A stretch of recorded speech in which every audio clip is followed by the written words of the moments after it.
Hey everybody, I'm Michael Bishop and this is I'm Fine.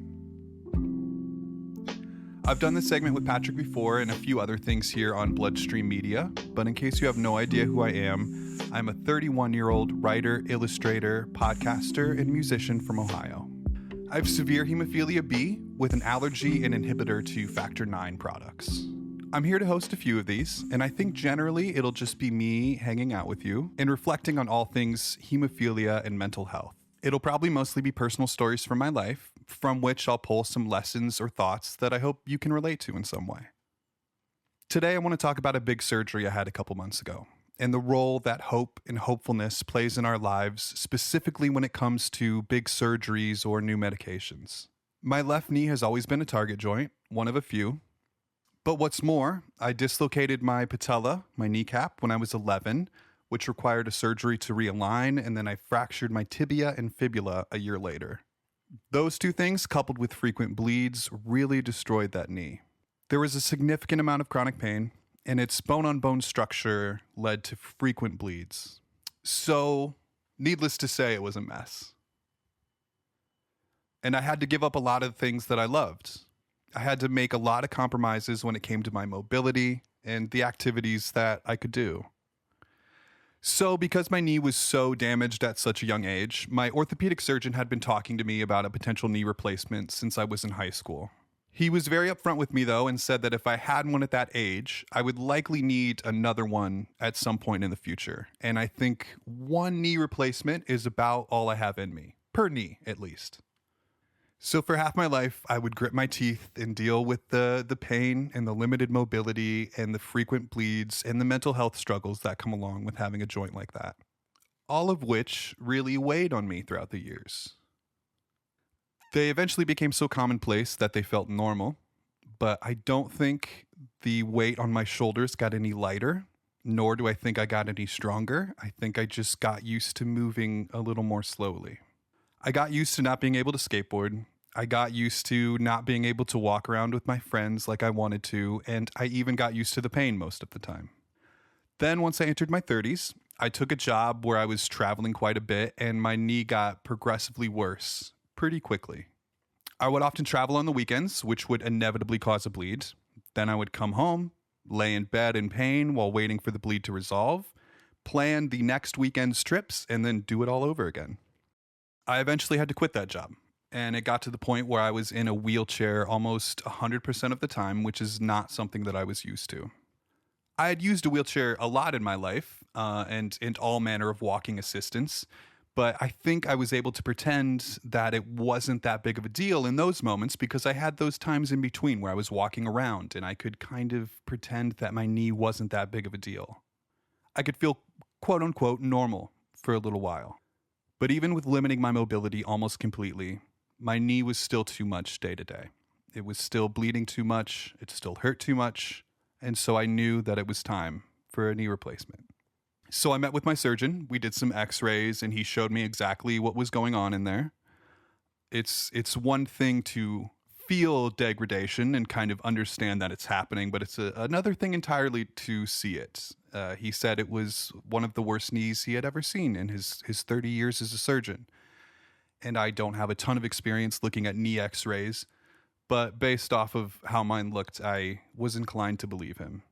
So we talked about the process of the replacement and what that would look like. Because I use a bypassing agent due to my allergy, we both knew it would be a bit of an uphill battle. But still, I signed up, and at the end of that appointment, we scheduled the surgery.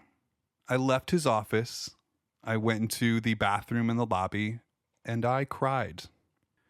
I cried because I knew how painful it was going to be. I cried because I didn't want to be someone who needed a knee replacement at 31. And I cried because I was just so tired. So tired. I had been fighting this knee my entire life, and still it was asking me to do more. On the drive home, though, which was about an hour, I talked to my mom, and we got to imagine all of the cool things that would happen after the knee replacement. Our voices were filled with hope. I was going to walk again without pain. I was going to straighten my knee for the first time in 20 years and maybe even skateboard again. All of those things came rushing through me, and I got very excited. The fear was replaced with hopefulness. It felt a little bit like when you buy a Powerball ticket for the lottery.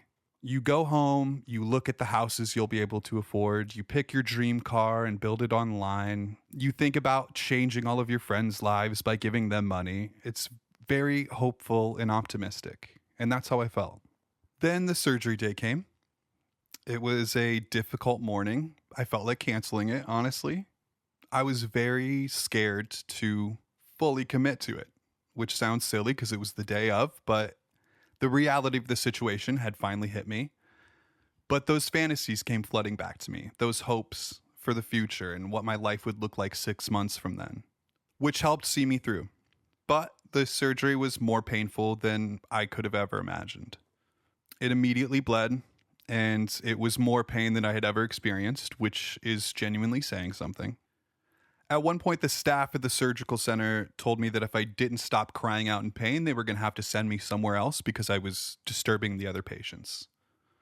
Which is fair, but there wasn't a lot I could do about it. I laid in bed and I regretted ever agreeing to do the surgery. In that moment, all of those hopes slipped away. But eventually, I came home, the bleed settled, and I began the long process of physical therapy. I once again became incredibly motivated by the prospect of all those fantasies I had coming true. I literally thought sometimes, if I just get through this PT, I'll be skateboarding again soon, and that carried me through. But as the months passed, my knee wasn't giving me the superpowers that I thought it would. I finished physical therapy, and I could straighten it more than I could before surgery, but it wasn't completely straight. I have way less pain than I did before surgery, but it isn't painless. I can walk further than I could before surgery, but not as far as I want to. And I still can't skateboard. My knee just became an okay knee. It doesn't bleed, it doesn't have as much chronic pain, and that's all I need really. But it isn't all that I wanted. Reality had finally settled in a little bit. And this is a feeling I've had many times before.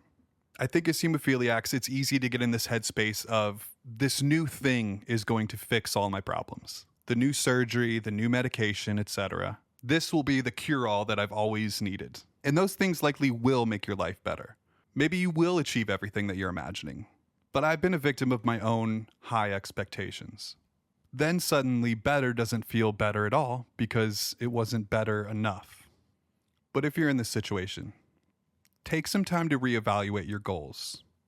Recalibrate your feelings about where you are. Because if today is better than yesterday, or heck, even just as good, you're in a good place. We spend a lot of time feeling our bodies get worse. So take some time today to appreciate the parts of your body that isn't getting worse. And never give up that hope you feel. Use it as the tool that it is. Even if it leads you to some crazy places sometimes, places you won't get to, use it to get you through those hard times. And once you do, appreciate wherever you end up. Because if you're still going, you're doing enough. Thank you.